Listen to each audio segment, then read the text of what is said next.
the Democratic legislature, before you left the State House tonight, had the bill hit your desk? No. When I left, I asked my chief counsel, Chris Perino, if the Assembly had passed the budget yet. It had not yet passed the budget. Okay, so we're talking about $1.1 billion in new tax hikes, what they're calling the millionaire's tax, that surcharge on the business taxes.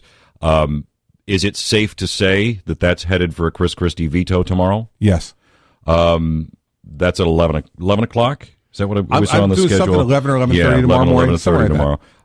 That $3 billion payment into the state pension fund, that's safe to say that's going to get knocked out or reduced back to what you originally had proposed? Well, I mean, I'm going to take a look at everything, all the spending. I haven't had a chance to look at all the spending yet, Eric, but I think it's safe to say that they have spent a lot of money that we don't have and that we're not going to be able to spend. So up to 3.5 from 3.3, you're anticipating it's going to come back down to that 3.3, what you proposed?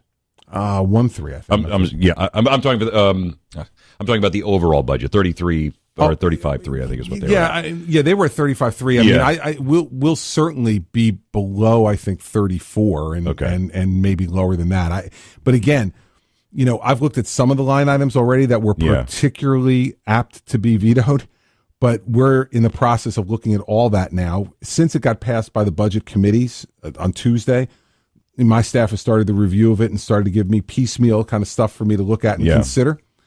And this is what happens, when the legislature refuses to negotiate a budget with me, then they pass whatever they pass, and it's left to me then to decide what stays and what goes. And I think it's a foolish thing for them to do. It's showtime by the legislature, and I think it's wrong for them to do. They should negotiate with the governor, especially if the governor is willing to negotiate, but they haven't. So now I don't want to hear them complaining afterwards about the cuts I've made, because they could have avoided some of them perhaps if they would have been willing to negotiate. Yeah.